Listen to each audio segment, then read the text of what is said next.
में अगर कुछ बढ़ रहा है ना महामारी की तरह है, तो वो है डायबिटीज़ और ओबेसिटी, मोटापा। 20 से 79 साल के 7 करोड़ 49 लाख लोग डायबिटीज़ के मरीज़ हैं, और ऐसा अनुमान लगाया गया है, सरकार कह रही है कि आने वाले 2045 तक करीब 12 करोड़ 49 लाख लोग जो है वो डायबिटीज़ के पेशेंट होंगे। पता है स्थिति क्या है? स्थिति ये है कि डॉक्टर चीख चीख कर, मुझे 20 साल हो रहे हैं, कोई ऐसा डॉक्टर नहीं मिला जो वो बार बार आगाह कर रहा है, हर एज ग्रुप को आगाह करता है, लेकिन हम नज़रअंदाज किए जा रहे हैं। और उसका नतीजा ये है कि भारत के हर तीसरे घर में एक डायबिटीज़ का पेशेंट है। और इसी डायबिटीज़ को कैसे कंट्रोल किया जाए, किन चीज़ों से हम अपने लाइफस्टाइल, बदलते लाइफस्टाइल की बहुत बात हो रही है, लेकिन लाइफस्टाइल को कैसे बदलें। हर कोई जिम में है, लेकिन हर बंदा बीमार होता जा रहा है। वो कैसे बीमार हो रहा है, वो क्या कर रहा है, ऐसी छोटी छोटी बातों को जो आम जिंदगी से जुड़ी हैं, इसके लिए हम आए हैं एम्स। और हमारे साथ हैं डॉक्टर नवल विक्रम, जो हमें बताएंगे कि किस तरह से हम इसे कंट्रोल कर सकते हैं। और उन्होंने बहुत सारी डिमांड्स भी की हैं। उन्होंने कहा है कि एंटीबायोटिक बंद कर दो, प्रिस्क्रिप्शन ना आए तो एंटीबायोटिक ना दो, ऐसे ऐसी बहुत सारी बातें, बहुत सारे रिसर्च पेपर्स इनके हैं। सर ये मुझे 20 साल हो रहे हैं लगभग, और आपको तो शायद उससे ज़्यादा। आप लोग हर पेशेंट को एक ही तरह की बातें बता रहे हैं कि डायबिटीज़ कंट्रोल कीजिए, लेकिन उनके घर में भी हेरिडिटरी कहिए, जेनेटिक्स कहिए, लेकिन या नहीं भी है तो भी डायबिटीज़ के मरीज़ बहुत बढ़ रहे हैं। क्या वजह है इसकी? डायबिटीज़ बढ़ने की इसका कारण ये है कि हमारे जो पिछले 10 से 20 सालों में खान पान में बहुत फ़र्क पड़ा है। शहरों में तो पड़ा ही पड़ा है, गांव वगैरह में भी अब इस चीज़ का असर जो है, जो हम कहते हैं वेस्टर्न डाइट जो हम कहते हैं, वो उसका तो शहरों में, अब अर्बन एरिया शहरों में देखिए कि पका के खाने का जो है, वो पका के खाने का जो प्रचलन है वो कम होता जा रहा है। भूख लगी है, पकाने का कुछ मन नहीं है, स्विगी जोमेटो सब कुछ है, आपने घर बैठे अपने सोफे पे मंगा लिया, आ गया, आपने खा लिया। ये तो सिंगल फैमिलीज की, सिंगल ये हर तरह की फैमिली का। अच्छा, ओके। शहरों में, अर्बन एरियाज में हर तरह की फैमिली में होता है ये, चाहे जॉइंट हो या सिंगल हो, न्यूक्लियर फैमिली हो, जिस तरह हो। और सिंगल जो लोग रहते हैं उनमें तो सबसे ज़्यादा होता है, वो कुक नहीं कर सकते, मगर जो कर सकते हैं वहाँ भी इस तरह की चीज़ें देखी जाती हैं। तो ये एक कारण है। पहले आपको अगर खाना पकाना है तो आप बाज़ार जाएंगे, सामान लेंगे, दाल सब्ज़ी सारी चीज़ें लेके फिर पका के फिर खाते थे। तो उसमें क्या होता है कि आपका जो कैलोरीज कम हो, आप कुछ तो मेहनत करते हो, और जो आप घर में खाना खाओगे रोज़, तो आप पकवान बना के नहीं खा सकते, कोई किसी की आदत नहीं होती है। और आप जो उस तरह के फ्रेश बना खाना न्यूट्रिशियस होता है, बैलेंस डाइट होती है। तो इसका जो प्रचलन अब कम होता जा रहा है। अब ready to eat fast food या क्विकली अवेलेबल फूड, इसका जो है वो प्रचलन बहुत बढ़ गया है। और जितने भी खासतौर से जो फास्ट फूड होते हैं, जो आप बस इमीडिएटली आपको 5-10, आप जाइए 5-10 मिनट में पका के दे देते हैं, तो ऐसा तो कोई खाना नहीं होता 5-10 मिनट में आपको एकदम से मिल जाए खाना।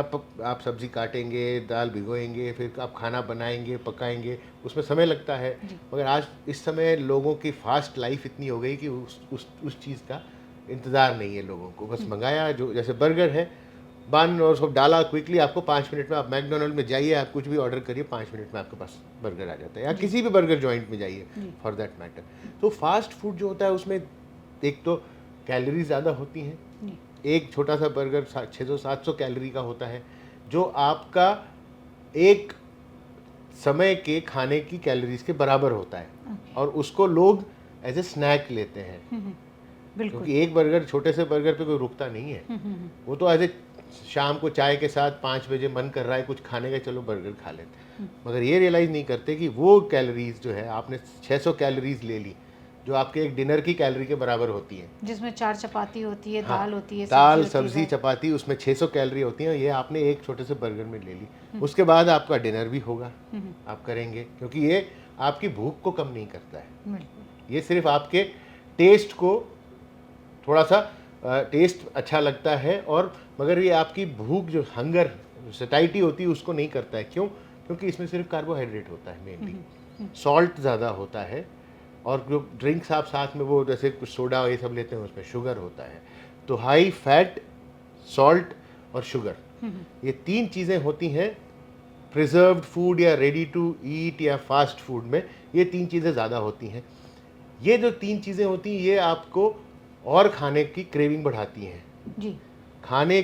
खाने के बाद जो आपको संतुष्टि होती है वो नहीं प्राप्त होती। ये आपकी इनटेक की क्रेविंग को और बढ़ाते हैं। कभी भी एक बर्गर खाने के बाद आप कहोगे मेरा भर गया पेट, कैसा कभी होता नहीं हो, कहेंगे हमें और खाना है, हमें फ्राइज भी चाहिए, हमें कोक भी चाहिए। मगर आप अगर 3 रोटी खा लो, दाल खा लो, सब्जी खा लो, तो आप कहोगे बस अब मुझे नहीं खाना। तो जो संतुष्टि खाने के बाद होती है वो इन चीज़ों से नहीं होती है। यही एक फ़र्क है कि ये जो इनटेक बढ़ गया है, शहरों में तो बहुत बढ़ गया है, अब धीरे धीरे इसका असर है वो गांव में भी चलता चला जा रहा है।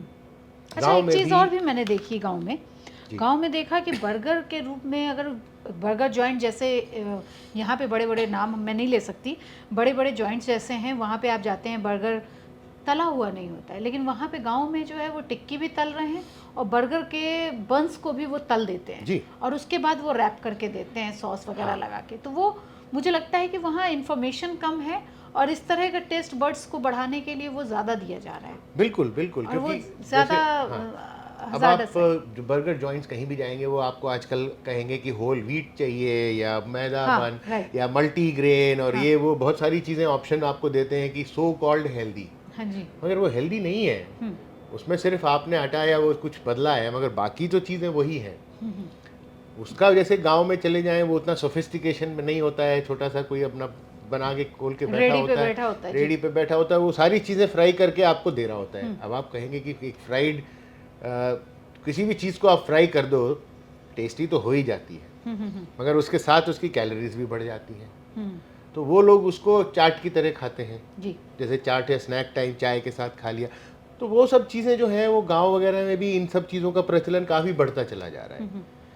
तो ये जो खाने की शैली है, खाने की आदतें हैं, वो शहरों में तो काफ़ी हैं और गांव में भी धीरे धीरे बढ़ रही हैं। अच्छा, एक सवाल आपके इस मल्टीग्रेन वाले से मेरे अंदर आया कि ये जो जितनी भी मल्टीग्रेन ब्रेड्स आ रही हैं या जो भी चीज़ें आ रही हैं, आप मोटे अनाज को छोड़ दें या आटा को छोड़ दें, तो क्या ये सचमुच हेल्पफुल हैं या सिर्फ ये एक भ्रम है या मार्केटिंग गिमिक है?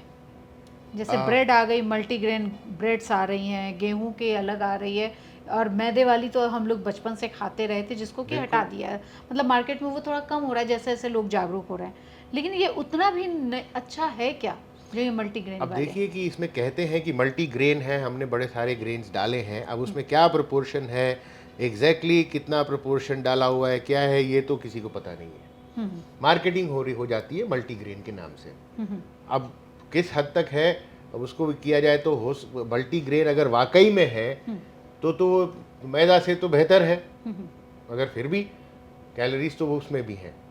अच्छा, ये बताइए डॉक्टर साहब, हम लोग के खाने में हमेशा से जो हमारा प्राचीन पूरा खाना चलता चला रहा है उसमें दालचीनी, मेथी, सौंफ, जीरा, अजवाइन, ये सारी चीज़ें ऐसी थी कि कहा जाता था कि ये है आपके हेल्थ को भी मेंटेन करके रखती है। और अब एलोपैथ भी उसकी तरफ मर्ज हो रहा है और उस पर ध्यान दे रहा है। बहुत सारे रिसर्च ऐसी आई हैं जिसमें डॉक्टर्स जो हैं वो खाने से पहले दालचीनी के पाउडर को फाँकने के लिए कहते हैं, कहीं पे वो मेथी का पानी पीने के लिए कहते हैं, और कई अपने देश में ही कई राज्य ऐसे हैं जहाँ पे खाने के बाद आपको जीरे का पानी या मेथी का पानी सर्व किया जाता है। क्या ये सारी चीज़ें वो मैटर करती हैं? क्या ये आपके हेल्थ के लिए अच्छी हैं? नहीं, बिल्कुल। जो हमारी प्राचीन खाने की का तरीका था जिसमें सारे मसाले इस्तेमाल होते थे, तो ये कहीं ना कहीं ये जो मसाले हैं ये खाली टेस्ट को बढ़ाने के लिए नहीं होते, इनकी काफ़ी हेल्थ बेनिफिट्स होते हैं। ये तो प्रूवन रिसर्च है, कोई इसमें शक नहीं है। अब जैसे आप मेथी का ही लीजिए, मेथी पाउडर लीजिए, मेथी पाउडर का काफ़ी रिसर्च है कि वो डायबिटीज़ में हेल्पफुल रहती है, पेट की गड़बड़ी को ठीक करने के लिए हेल्पफुल रहती है, इस पर तो रिसर्च है बिल्कुल। और दालचीनी का पाउडर लेने से ये मॉडर्न अभी रिसेंट रिसर्च है, साइंटिफिक पेपर पब्लिश है कि ये जो दालचीनी या सिनेमन जिसे कहते हैं उसका पाउडर लेने से सर्टेन अमाउंट दिन में 3 बार शुगर को नीचे लाया जा सकता है और भी चीज़ें इंप्रूव होती हैं। तो ये जो चीज़ें जो हमारे पुराने आयुर्वेद और इन सब चीज़ों में मेंशन है, उनका कुछ का साइंटिफिक प्रूफ भी है। तो ये सब चीज़ें मैटर करती हैं। और ये जो जैसे अब जीरा का पानी है उसको भी कहते हैं सौंफ का पानी, या जीरा या खाने के बाद कम करते हैं जी। खाने के बाद सौंफ भी ट्रेडिशनली दी जाती है। वो इसलिए कि आपका हाजमा ठीक रहे, आपको खाने के बाद बदहजमी या वो ना हो, तो उसके पीछे एक बेसिस है जी। जीरे का पानी भी है वो, इसीलिए उसका एक बेसिस है। तो कुछ चीज़ें जो हैं डेफिनेटली कुछ का साइंटिफिक प्रूफ मॉडर्न साइंस के थ्रू इस समय है। और जो आयुर्वेद के डॉक्टर्स या बहुत सारी कंपनियां अब आ गई हैं जो दावा करती हैं कि हम मधुमेह ख़त्म कर देंगे, डायबिटीज़ को ख़त्म कर देंगे, या इससे जड़ से ख़त्म हो जाएगा, और वो फिर अपनी दवाइयाँ देती हैं।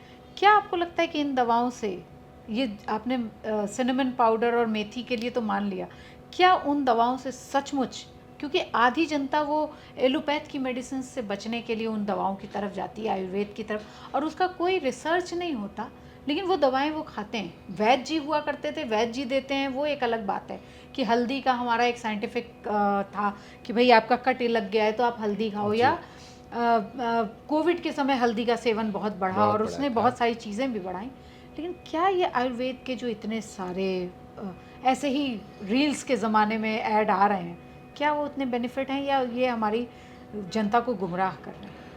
नहीं, देखिए रील्स में जो आ रहे हैं वो तो मैं कहूँगा कि कोई भी अगर रील बना रहा है उसमें मत जाइए। Certified Ayurvedic practitioner, trend and certified qualified मैं कहूँगा आयुर्वेदिक प्रैक्टिशनर हैं।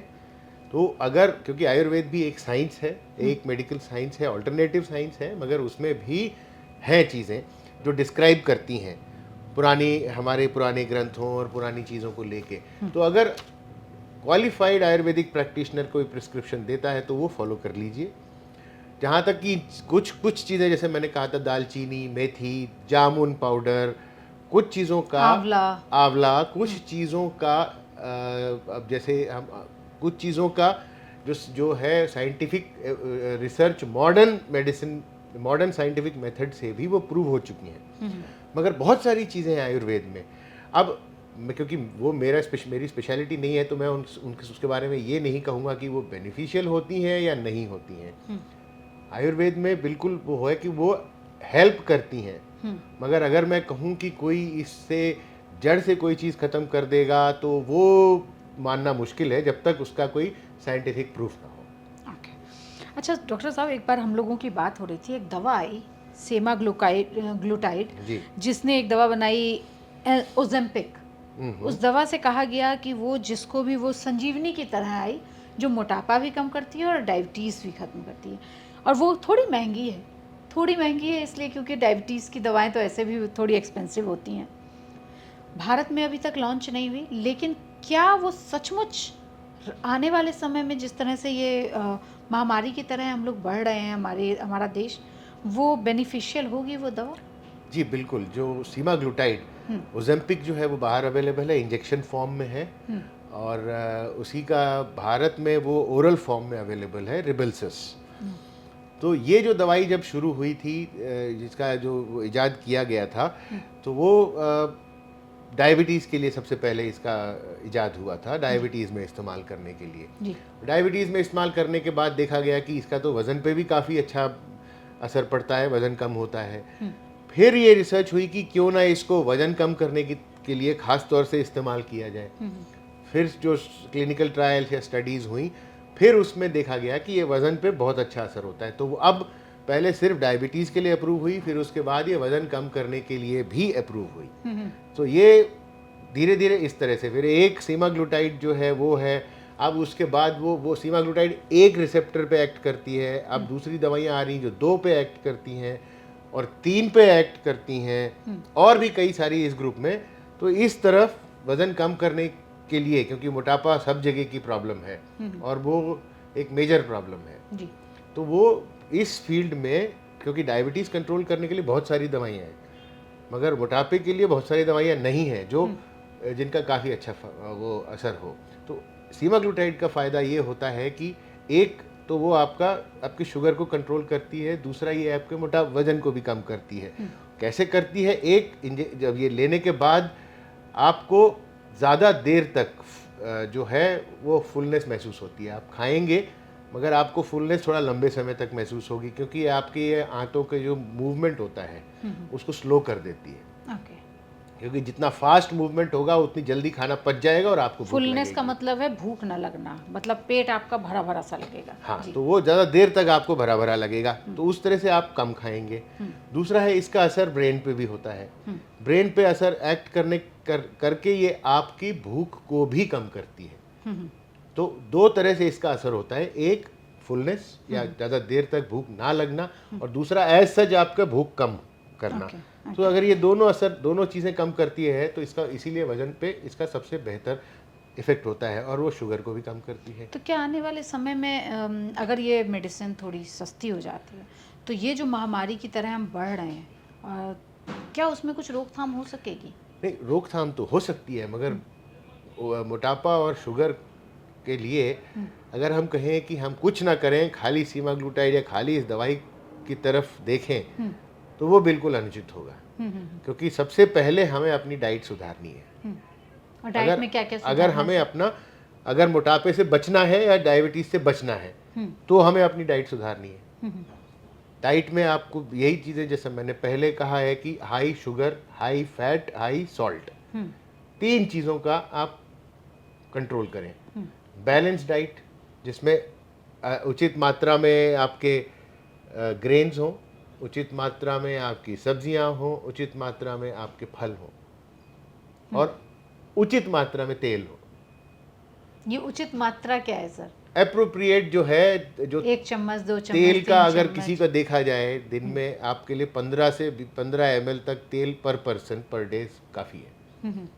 ठीक है। अगर हम चलो 20 ml भी मान लें, सो 20 ml का मतलब एक इंसान के लिए 600 ml तेल काफ़ी है एक महीने के लिए। और एक फैमिली में अगर 4 लोग हैं तो 600 × 4 आप 2 से 2.5 लीटर से ज़्यादा लगना नहीं चाहिए। वो होगा उचित। ठीक है ना जी। सॉल्ट जो हम कहते हैं, दिन में सॉल्ट जो आपका 1 चम्मच से ज़्यादा सॉल्ट की ज़रूरत नहीं होनी चाहिए, 5 से 6 ग्राम ओके। सॉल्ट। सोडियम तो 2-2.5 ग्राम से ज़्यादा नहीं होना चाहिए। सॉल्ट 5 ग्राम से 6 ग्राम से ज़्यादा पर डे सॉल्ट ज़रूरत नहीं होनी चाहिए। और शुगर का ये है कि आपका शुगर इनटेक जो होना चाहिए नॉर्मल, आप जैसे चीज़ों में वो होता है, चाय में थोड़ा चम्मच ले ली, आधा चम्मच या 1 चम्मच चीनी हो गई, चाय आपने एक दिन में अगर 1 या 2 बार पी ली या 3 बार पी ली, उससे कोई नुकसान नहीं है। हाँ, अगर आप दिन में 10-15 बार पीते हैं और हर बार आप 2 चम्मच चीनी डाल के पीते हैं तो गड़बड़ है। और जैसे खाने का है, खाने में जो एक मेजर जो बैलेंस डाइट हम कहते हैं, 50 से 55% कार्बोहाइड्रेट ज़रूरी है बॉडी के लिए। तो ये कैसे नापें हमारे दर्शक कि हम जो ये खा रहे हैं इसमें इतना ये देखिए, आप दर्शक जो है अपने हिसाब से आप अपना जो रोज़मर्रा की डाइट ले रहे हैं, आप देखिए बड़े सारे ऐप भी होंगे जी। आप किसी में डाल के हर देखिए। किसी के पास स्मार्टफोन। हाँ, स्मार्टफोन में आप ऐप में डालिए, मैंने सुबह ये खाया, वो आपको बता देगा पूरे दिन में आपने कितना कार्बोहाइड्रेट, कितना प्रोटीन, कितना फैट खाया। और अगर आप उसको बिलीव ना करें तो क्वालिफाइड एक न्यूट्रिशनिस्ट या डाइटिशियन से आप संपर्क करें और वो आपको बताएगी, और वो आपको सलाह भी दे देगी कि अगर आपका है तो 50 से 55% कार्बोहाइड्रेट और आप 20 से 25% प्रोटीन लीजिए। अब उसमें बचता है 30%, 30 से 55 और 20 75% हो गया, 25% आपका बचता है फैट। तो फैट को आप 30% से कम रखिए पर डे इनटेक, और अगर आपको मोटापा या कुछ है तो उससे भी और कम रखिए। और उसमें जो सैचुरेटेड फैट होता है वो 7% से नीचे होना चाहिए। ये बहुत ज़रूरी है सर कि सैचुरेटेड फैट के बारे में बताया जाए कि वो कैसे पहचाने कि हम जो ये ले रहे हैं ये जहर है। एक सिंपल, सबसे एक जो मैं लोगों को बताता हूँ सिंपल तरीका है, जो फैट आपको दिख रहा है विजिबल फैट, उसको अवॉइड करिए खाने में।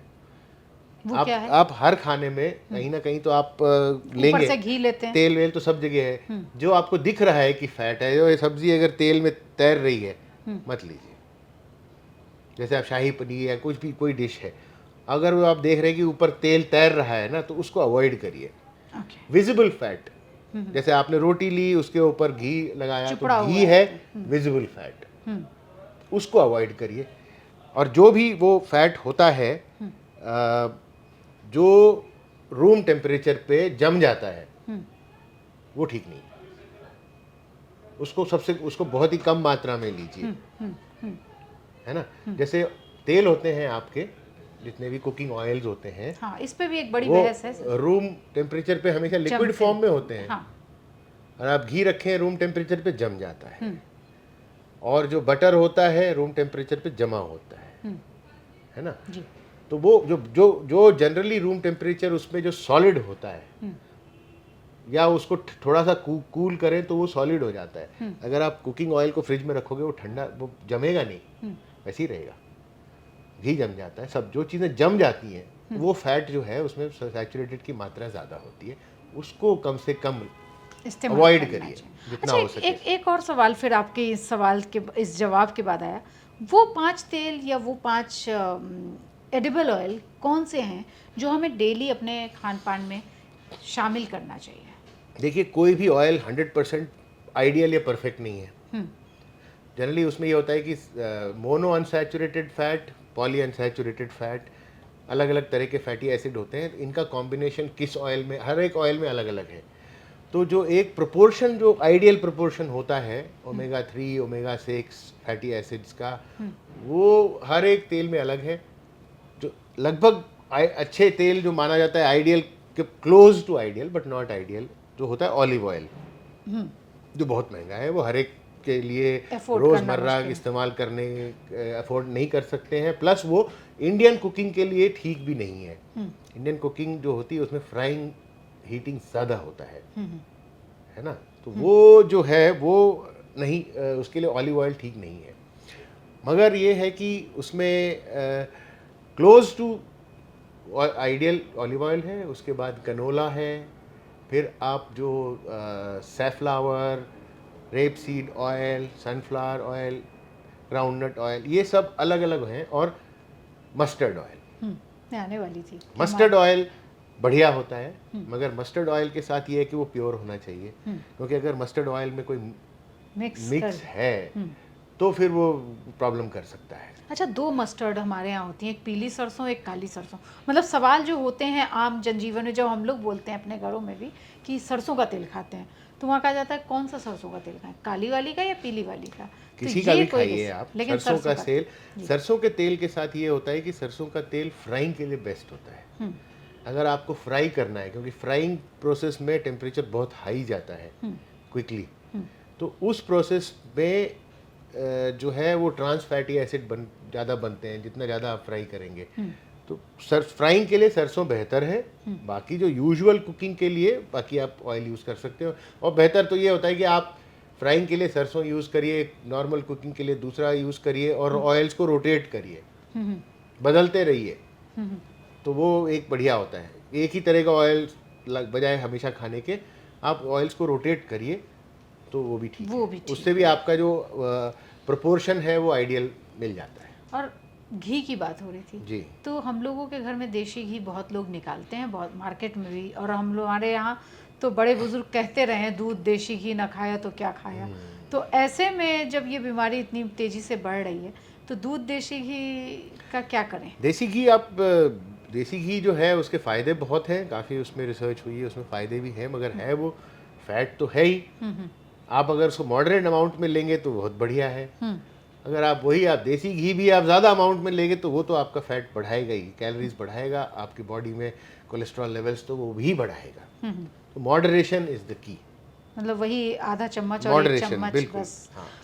अच्छा, नमक की भी बात हो रही थी, सोडियम आयोडाइज्ड, ये नमक की बात हो रही थी। आजकल तो बड़े तरीके के नमक भी बाज़ार में मौजूद हैं। कौन सा नमक बेस्ट है? जैसे अब कहा जाए नॉर्मल जो हम लोग आयोडाइज्ड नमक लेते हैं, आजकल वो सेंधा नमक की बहुत बात हो रही है, फिर एक काला नमक आता है उसकी बात हो रही है। उस पर आप कुछ हमारे दर्शकों को प्रकाश डाल सकेंगे कि नमक जो है सरकार के रेगुलेशन से बिना आयोडाइज्ड कोई नमक बिक नहीं सकता। जो भी नमक बिकेगा वो आयोडाइज होना चाहिए, कंपलसरी है पहली चीज़। उसके अगर कोई और कुछ डाल के बेच रहा है या कुछ और चीज़ से फोर्टिफाई कर रहा है तो वो अगर FSSAI से रेगुलेटेड है तभी हो सकता है। जो नॉर्मल टेबल सॉल्ट में सो एक होता है नॉर्मल टेबल सॉल्ट, एक होता है लो सोडियम सॉल्ट, जी जी, वो भी अवेलेबल है मार्केट में, जिसमें सोडियम की मात्रा होती है कम। नॉर्मल से, तो वो अगर कोई इस्तेमाल करना चाहे तो उसको इस्तेमाल कर सकता है। जैसे हाई ब्लड प्रेशर या हार्ट के मरीज अगर चाहें तो लो सोडियम वाला सॉल्ट इस्तेमाल कर सकते हैं। वो तो नमक हो गया। काला नमक जो है और जो सेंधा नमक है, जिसे रॉक सॉल्ट कहते हैं, रॉक सॉल्ट जो है, अब ये है कि ये नमक तो वो भी है, सोडियम तो उसमें भी है, मगर ये है कि सेंधा नमक और इसका जनरली खाने में इस्तेमाल कम होता है। ख़ास तौर से जैसे व्रत का खाना या इस तरह का कुछ बनता है तो उसमें लोग कहते हैं कि नॉर्मल नमक नहीं खाना अलाउड है, सिर्फ सेंधा नमक खाइए। तो वो कुछ समय या कुछ खास चीज़ों में उसका होता है, या फिर चीज़ों के, या फिर वो सैलड्स के, फ्रूट्स के ऊपर या चाट और इस तरह की चीज़ों पे इस्तेमाल होता है। मगर है तो सॉल्ट वो भी, सोडियम उसमें भी है। तो ये ऐसा नहीं है कि आप नॉर्मल सॉल्ट आप ना लेकर के रिक्वायर्ड आप सेंधा नमक और ये आप खूब ज़्यादा लेते रहें, बढ़ गया है इसलिए मैं कह रही हूँ। मतलब ये आप ज़्यादा ले लें तो फ़ायदा होगा, वो आप कम कर दें तो फ़ायदा होगा, मगर ऐसा नहीं है। मैं कहूँगा कि दोनों में सॉल्ट हैं, दोनों की प्रॉपर्टीज़ अलग हैं, दोनों के कॉन्स्टिट्यूएंट्स थोड़े अलग हैं, मगर सॉल्ट तो वो भी है। तो इसलिए ये है कि मॉडरेशन में आप कोई भी लीजिए सब्स्टिट्यूट करके, मगर एक्सेस ना हो सॉल्ट। क्योंकि इन दिनों घरों में जो फिटनेस फ्रीक हैं या जो अपने आप को हेल्दी रखना चाहते हैं, वो different type of salts use करने लग गए हैं, इसलिए मेरे अंदर लोग तो हर तरह से कहेंगे कि ये सॉल्ट उससे बेहतर है, ये सॉल्ट उससे बेहतर है। तो सॉल्ट जो है उसमें सोडियम तो है ही, आप कहीं से भी लेंगे तो सोडियम की मात्रा तो आप लेंगे ही लेंगे। एक्सेसिव लोगे सोडियम की लेंगे तो वो नुकसान तो करेगा। अच्छा, एक सवाल और आ रहा है सर मेरे अंदर कि मैं जब रिसर्च कर रही थी आपके पास आने के लिए, तो मुझे पता चला कि लोगों को, कुछ बहुत सारे ऐसे लोग हैं जिनको पता ही नहीं है कि उन्हें डायबिटीज़ है, और जब चीज़ें बिगड़ जाती हैं तब उन्हें पता चलता है कि उन्हें डायबिटीज़ हो गई है।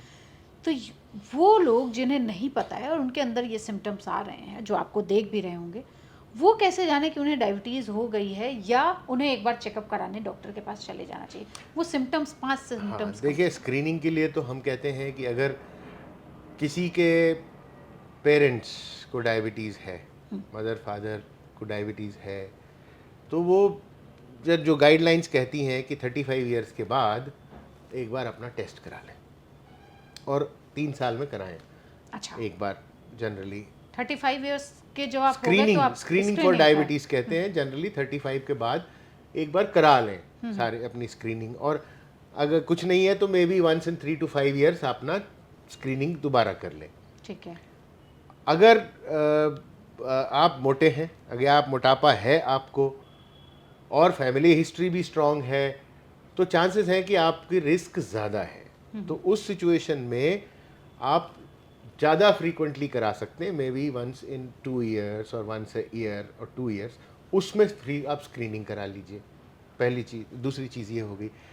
तीसरी चीज़ ये है कि अगर आपको सिम्टम कोई है, जैसे आपको वज़न बढ़ता जा रहा है या वज़न घटता जा रहा है काफ़ी, भूख ज़्यादा लग रही है, यूरिन ज़्यादा आता है, और आपका वज़न घटता जा रहा है बिना आपके कोशिश के, तो ये भी हो सकता है कि आपको डायबिटीज़ हो, क्योंकि वज़न बढ़ने से डायबिटीज़ होती है, और डायबिटीज़ के कारण वज़न कम भी हो जाता है क्योंकि ऑस्मोटिक सिम्टम्स होते हैं। या आपको सडनली आँखों में देखने में दिक्कत आ रही है, या आपका जल्दी जल्दी चश्मा बदल रहा है, 6-6 महीने या साल में चश्मे का नंबर बदल रहा है। जनरली एडल्ट्स में बदलता नहीं है, 18 साल की उम्र तक जो पावर का चेंज होना होता हो जाता है, उसके बाद नहीं होता है।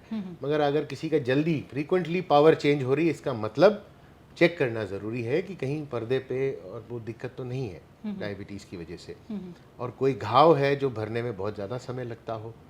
तो इस तरह की कुछ चीज़ें अगर हैं तो उनको बिल्कुल अपनी चेकअप करा लेना चाहिए। और वैसे भी जिनको कोई दिक्कत नहीं है, 40 के बाद एक अपना नॉर्मल चेकअप करा लें, सब कुछ ठीक है और आप भी तंदुरुस्त हैं, आप मोटापा नहीं है, बाकी सब ठीक है, तो आप भी 3-4 साल में एक बार करा लें, उससे ज़्यादा कराने की ज़रूरत नहीं है। मतलब आप फिर हेल्दी हो जाएंगे, या आपको पता चल जाएगा कि जल्दी पता लग जाएगा। अच्छा, एक चीज़ और पढ़ रही थी, सार्कोपेनिया, ये क्या है और ये किन लोगों को होता है? सार्कोपेनिया का मतलब ये होता है कि मसल, एज के साथ मसल जो होते हैं, हमारी मांसपेशियों की क्वालिटी और क्वांटिटी दोनों कम होना। क्वालिटी मतलब मसल की स्ट्रेंथ जो है हमारी, वो कम होना, और मसल का जो मास है टोटल ओवरऑल, मांसपेशियों का जो वज़न है वो कम होना। अब जनरली ये जो सार्कोपीनिया सबसे पहले डिस्क्राइब की गई थी, ये हुई थी जीरियाट्रिक पॉपुलेशन, 65 साल से ऊपर के लोगों में, कि उम्र बढ़ने 65 साल के बाद उम्र बढ़ती है तो धीरे धीरे मसल होते हैं, वो मसल की टिश्यू कम होती है, उसमें फैट जमा होने लगता है, फैट बढ़ने लगता है, मसल कम होता है, तो उसकी वजह से मसल कमज़ोर हो जाते हैं, हाँ स्ट्रेंथ कमज़ोर हो जाती है, तो वो रोज़मर्रा की अपनी एक्टिविटी में नहीं कर पाते हैं, चलने में दिक्कत होती है, और उस वजह से क्या होता है कि वो उनको गिरने का रिस्क बढ़ता है। तो गिरेंगे तो फ्रैक्चर होने का रिस्क होता है, फ्रैक्चर होंगे तो बेड रिडन होने का रिस्क होता है, और बेड रिडन होते हैं तो जल्दी मौत होने का रिस्क होता है। तो ये सारी चीज़ें उससे रिलेटेड हैं। मगर अब धीरे धीरे रिसर्च बढ़ती जा रही है, उसमें ये देखा गया है कि कम एज में भी ये प्रॉब्लम नोटिस की जा रही है। जनरली हमारी मसल्स की जो क्वांटिटी होती है और स्ट्रेंथ और क्वांटिटी जो अमाउंट है वो 20 से 30 साल तक बढ़ती है, टीन्स में बढ़ती है, एज ऑफ 20 से 30 के बीच में वो बढ़ती है, और 30 पे पीक होती है। 30 एज पे जनरली देखा जाता है कि सबसे मैक्सिमम और बेस्ट मसल स्ट्रेंथ और मसल की अमाउंट होता है, क्वांटिटी। उसके बाद धीरे धीरे कम होना शुरू हो जाता है। हर 10 साल में कुछ परसेंट मसल कम होता है, फैट बढ़ता है, और ये 60-70 की बात जो है ये मसल्स का जो कमज़ोर होना और तेज़ी से होने लगता है। ये धीरे होता है तब तक, और उसके बाद तेज़ी आ जाती है।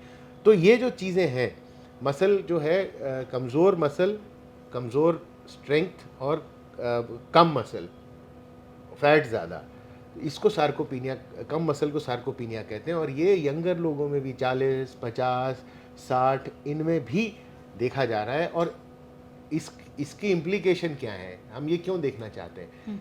मसल जो होता है हमारी बॉडी का वो ऑर्गन है, सबसे बड़ा ऑर्गन जो है, जो सबसे ज़्यादा ग्लूकोज कंज्यूम करता है। जितना भी आप खाने में पूरे दिन लेते हैं, सारे ग्लूकोज का सबसे बड़ा हिस्सा आपकी मांसपेशियां इस्तेमाल करती हैं। अगर मांसपेशियां कम होंगी तो जो ग्लूकोज का यूटिलाइजेशन कम होगा। आपका ग्लूकोज का अगर शरीर में यूटिलाइजेशन कम होगा तो शुगर लेवल हाई, न्यूट्रिशन मतलब न्यूट्रिएंट्स जितने भी आप लेते हो सबसे ज़्यादा मसल खर्च करता है, ब्रेन खर्च करती है, उससे ज़्यादा मसल खर्च करता है। तो मसल जब खर्च नहीं करेगा, खर्च करने वाला नहीं होगा, तो वो चीज़ जमेगी, एक्यूमुलेट होगी। अब जब आपका शुगर या न्यूट्रिएंट या कार्बोहाइड्रेट आपका ग्लूकोज बॉडी में आएगा, एक्यूमुलेट होगा, तो वो धीरे धीरे फैट में कन्वर्ट होता है। अब जब फैट में कन्वर्ट होगा तो आपका कोलेस्ट्रॉल बढ़ेगा। अब जब ग्लूकोज बढ़ेगा तो आपके शरीर से इंसुलिन और बढ़ेगी। एक लेवल आपकी शरीर में पैनक्रियास, शरीर की एक लिमिट होती है, वो इंसुलिन बढ़ाएगी कंट्रोल करने के लिए, मगर एक समय आएगा जबकि जो जितना इंसुलिन बन रहा है शरीर में वो कम पड़ जाएगा, और तब शुगर शूट अप हो जाएगा, और तब डायबिटीज़ होगी। तो ये इस चीज़ से लिंक्ड है कि जो आपका न्यूट्रिएंट को जब कोई इस्तेमाल नहीं करने वाला होगा तो न्यूट्रिएंट जो है वो दूसरी तरफ जाके जमा कर होंगे, लिवर में जमा होंगे, लिवर में फैट हो जाएगा। बाकी आपके जो हर जगह फैट टिश्यू तो शरीर में बहुत जगह होती है, तो जो लिपिड्स होते हैं वो सारे इकट्ठे होना शुरू हो जाएंगे। वो धीरे धीरे लिपिड्स जो है आपके ब्लड वेसल में इकट्ठा होना शुरू हो जाएंगे, तो वो फिर वो एथेरोस्क्लेरोसिस होता है। तो वो इसीलिए मसल्स बहुत ज़रूरी हैं, और एक्टिव रखना मसल्स को बहुत ज़रूरी, ताकि वो जितना आप खाते हैं पूरे दिन में उसका एक मेजर या बड़ा हिस्सा मसल इस्तेमाल कर सकें अपने लिए। तो ये बात तो अभी तक सामने नहीं आई थी कि मसल्स कितनी ज़रूरी हैं। मतलब ये जो लोग जिम में जाके बॉडी बनाते हैं या मसल्स बनाते हैं, वो क्यों बनती है, ये अब हमारे दर्शकों को पता चल गया कि उससे आप हेल्दी भी रहते हैं, क्योंकि आपका खाया हुआ सब वो मसल्स आपकी इस्तेमाल करती हैं। 5 ऐसी चीज़ें हों जिसको करके आप डायबिटीज़ से बच सकते हैं। एक्सरसाइज तो सभी बोलते हैं कि 30 से 45 मिनट की एक्सरसाइज हर दिन हो या हफ्ते में 5 दिन हो, वो बहुत ज़रूरी है। इसके अलावा हम क्या करें? नहीं, एक्सरसाइज के बारे में तो मैं कहूँगा 45 मिनट से 1 घंटा। अच्छा, 30 से 45 तो कम भागदौड़ है। वाली जिंदगी में लोग नहीं, आप 45 मिनट से 1 घंटा करिए, डिवाइड करिए, आधा सुबह आधा घंटा शाम को। अच्छा, या 20 मिनट सुबह, 20 मिनट दोपहर, 20 मिनट शाम को, आप जैसे करिए, 60 मिनट करिए। और अपनी जो भी जिंदगी है, जो भी आप करते हैं, उसमें आप एक्सरसाइज के लिए अलग एक स्लॉट बनाइए। क्योंकि आप कहेंगे मैं तो भागता रहता हूँ इधर से उधर, मगर फिर भी मेरा वजन बढ़ रहा है, फिर भी मेरी शुगर कंट्रोल नहीं है, वो ऐसे होता नहीं है। आप एक्सरसाइज के लिए एक स्लॉट डेडिकेट करिए। वो डेडिकेट करने का मतलब ये है कि आप अपने आप को डिसिप्लिन कर रहे हैं। तो अपने आप को डिसिप्लिन करने की पहला स्टेप है एक्सरसाइज के लिए समय डेडिकेट करना। जिस तरह आप ब्रश करते हो, नाश्ता हाँ, करते वो हो, डेडिकेट करिए आप एक्सरसाइज के लिए समय को डेडिकेट करिए। आधा घंटा से शुरू करके बढ़ाते रहिए, मगर फिक्स रखिए। उस समय आप कुछ नहीं करेंगे, मोबाइल कुछ नहीं, आप सिर्फ एक्सरसाइज करेंगे। सबसे पहली शुरुआत वो है। तो एक्सरसाइज, अब एक्सरसाइज में लोग कहते हैं जॉगिंग करेंगे, ट्रेडमिल पे भागेंगे, सब कुछ करिए जो आप कर सकते हो। आपके पास स्विमिंग पूल का एक्सेस है, आप स्विमिंग करिए, साइकिलिंग स्टेशनरी वो करिए, जॉगिंग ट्रेडमिल है तो वो करिए, आप जो मर्जी करिए। मगर उसके साथ साथ हफ्ते में कम से कम 3 बार अपने मसल को स्ट्रेंथन करने वाली एक्सरसाइज भी करिए। वो बहुत ज़रूरी है, क्योंकि मसल स्ट्रेंथन करना, जैसा मैंने बताया कि मांसपेशियों की इम्पोर्टेंस क्या है, तो मसल को जब तक आप स्ट्रेंथ में रखोगे तो उससे बहुत चीज़ें इंप्रूव होती हैं। तो आप करने के लिए, अगर आप जिम जाना चाहो तो वेट ट्रेनिंग कर सकते हो। अब ये नहीं कि आप, अगर वो आपको मसल बिल्डअप करने तो अलग तरह की एक्सरसाइज होती हैं, हैवी वेट करिए। अगर आपको मसल बिल्ड नहीं करने, स्ट्रेंथन करने हैं, तो उसके लिए आप लाइट वेट से शुरू करिए, और इसके लिए आप एक क्वालिफाइड ट्रेनर से ही आप संपर्क करिए। वो आप अगर कर सकते हैं करिए, नहीं तो इलास्टिक के बैंड आते हैं, इलास्टिक बैंड होते हैं, उससे भी आप करके, बेसिकली वही होगी, रेजिस्टेंस होती है, आप करिए, उससे आप कर सकते हैं। तीसरी चीज़, अगर आप कोई भी इक्विपमेंट ना यूज़ करें तो सबसे अपनी बॉडी को वेट बना के उसके अगेंस्ट यूज़ कर सकते हैं। जैसे आप पुशअप्स कर सकते हैं। पुशअप में क्या होता है, आपका बॉडी वेट होती है, आप उसको उसी को उठाते हैं, वो भी एक मसल्स को आपके स्ट्रेंथन करती है। वॉल के अगेंस्ट पुशअप कर सकते हैं। सिमिलरली पैरों के लिए भी कर सकते हैं। तो वो भी एक ट्रेनर, जो कोई अगर एक फिजियोथेरेपिस्ट या ट्रेनर है, वो आपको बता सकता है, विदाउट इक्विपमेंट, विद इक्विपमेंट, जो भी आप एक्सेस जो आप कर सकते हो उसके हिसाब से करिए। कम से कम हफ्ते में 3 दिन 20 मिनट एक बार में। तो ये करना ज़रूरी है। तो एक्सरसाइज का पार्ट हो गया। उसके साथ बहुत ज़रूरी है, सबसे पहले और सबसे इम्पोर्टेंट चीज़ तो डाइट है। डाइट का आप ध्यान रखिए। कोशिश ये करिए कि आप कुक्ड फूड जितना आप खा सकें वो रखिए, चॉइस।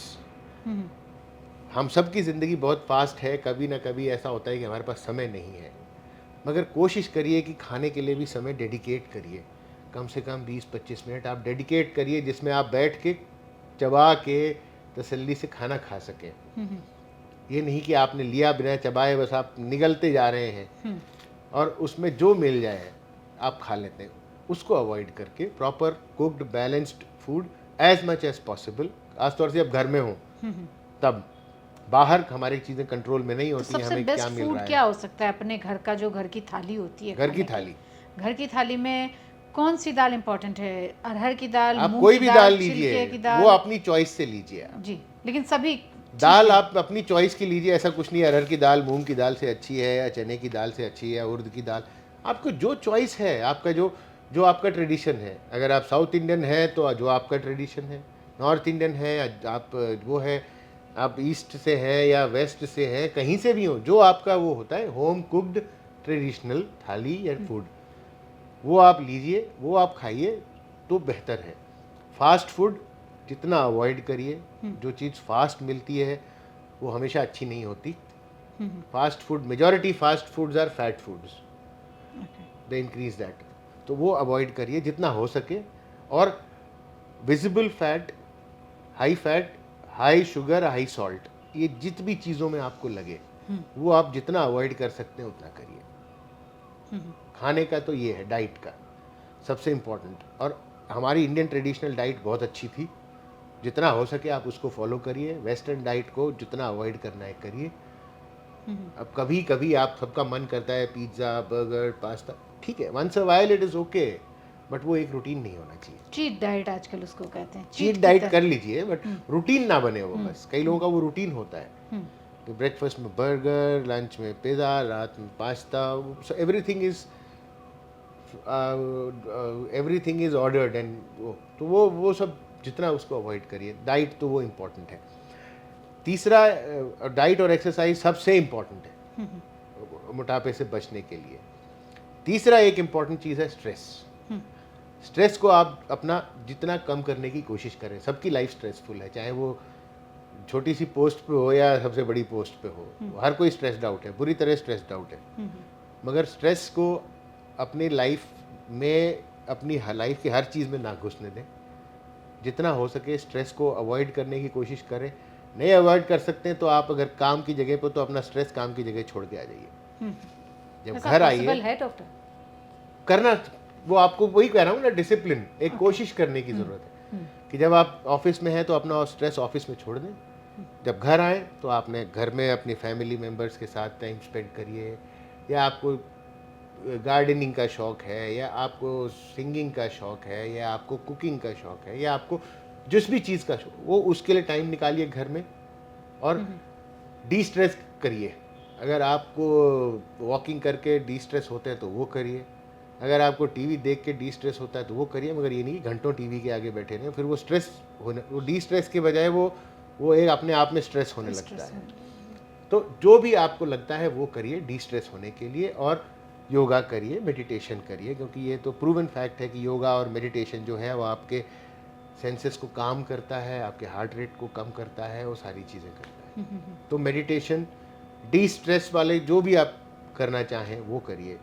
ये 3 तो मेजर चीज़ें होती हैं जिस पे अगर आप ध्यान दें तो मोटापे से बच भी सकते हैं, डायबिटीज़ से बच भी सकते हैं, और अगर आप हो भी गया तो इससे आप कम भी कर सकते हैं। और बाकी चौथे नंबर पे आज चीज़ें आती हैं दवाइयाँ।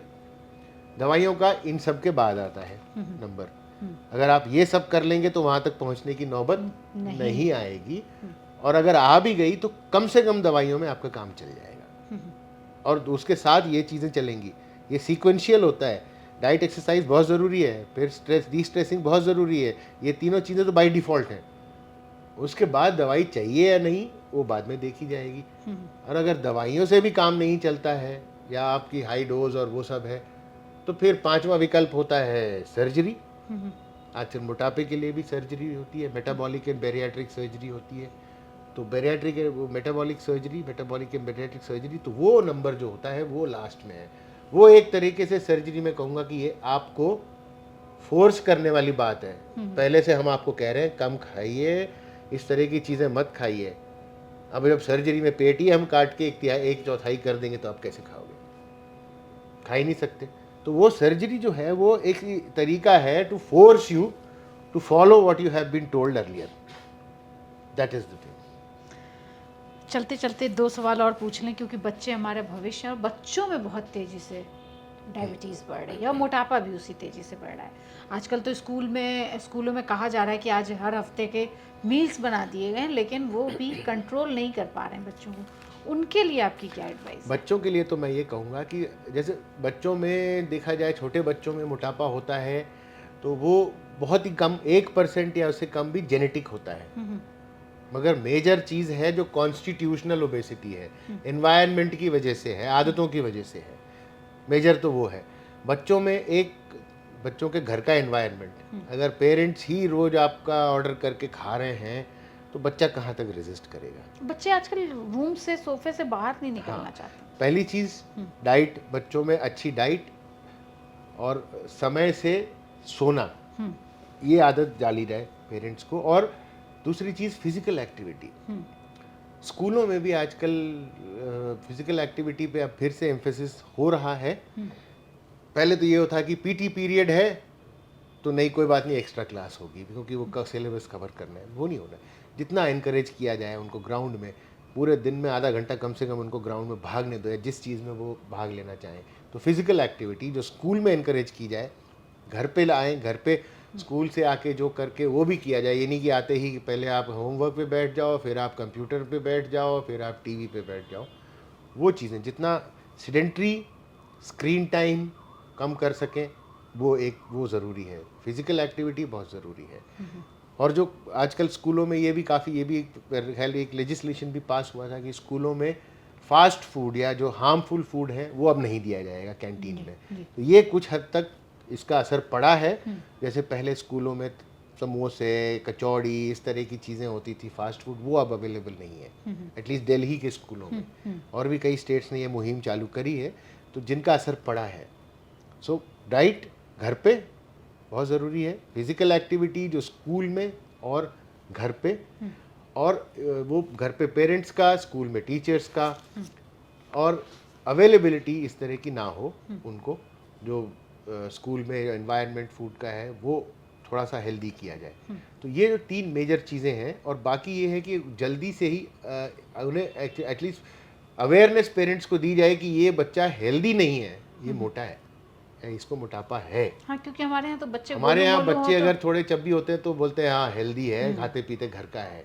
मगर ये उनको रियलाइज़ करना पड़े, ज़रूरी है कि ये अगर आप चब्बी कह रहे हैं, अगर उसको मोटापा है, तो ये आगे जा कर के यंग ओबीज एडल्ट में डेवलप हो सकता है, और फिर सारी प्रॉब्लम जल्दी आएंगी इसको। अगर किसी को डायबिटीज़ 60 पे होनी है तो इसको 35 पे हो सकती है, 40 पे हो सकती है। ये लोगों को ध्यान रखना बहुत ज़रूरी है, ये पेरेंट्स को अवेयर कराना कि मोटा बच्चा हमेशा हेल्दी नहीं है। ये समझना बहुत ज़रूरी है पेरेंट्स के लिए। पेरेंट्स को ये समझना बहुत ज़रूरी है। और अभी आपकी क्या रिसर्च चल रही है जो हमारे आने वाले समय में हमारे दर्शकों के लिए और हमारे मरीजों के लिए फ़ायदेमंद हो? नहीं, हमारी अभी कुछ रिसर्च सार्कोपीनिया पे चल रही है, हमारी लिवर फैट के ऊपर कुछ एक रिसर्च चल रही है। तो जल्द ही हो सकता है, हमें 1 साल में 1.5 साल में उसका रिजल्ट्स आने शुरू होंगे, तो वो मैं आपसे फिर।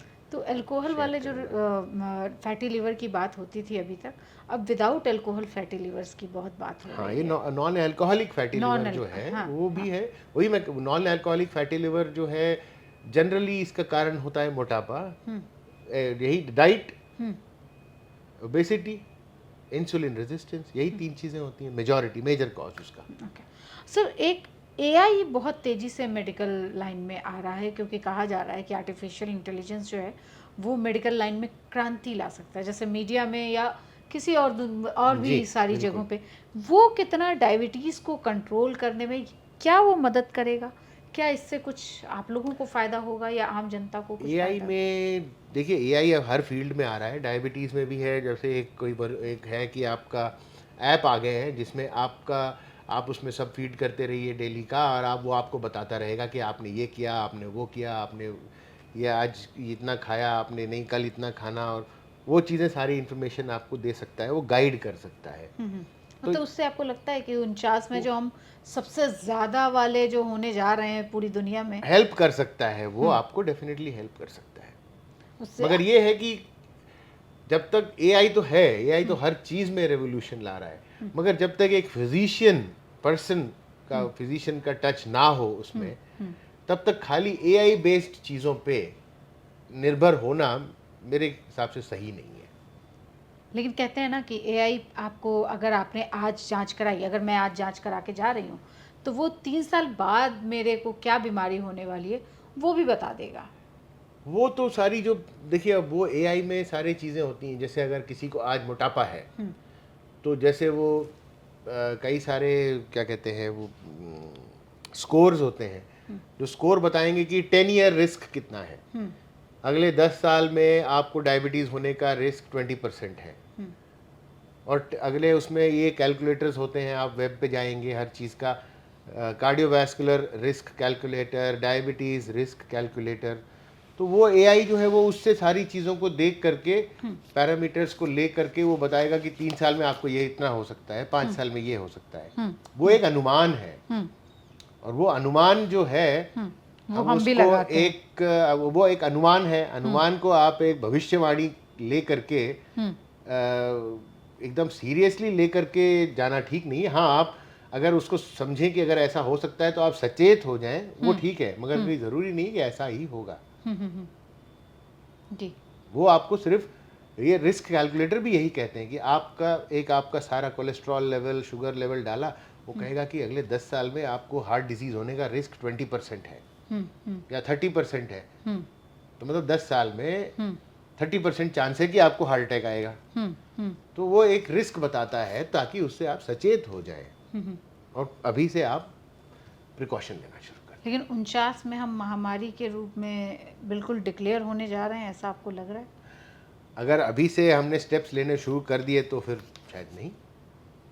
तो आज से ही अपनी डाइट को सुधारिए और अपने आप को हेल्दी रखने के लिए जिम ना जाएं तो सड़क पे ही चलना शुरू करें, और डॉक्टरों की सलाह लें और देखते रहिए India.com।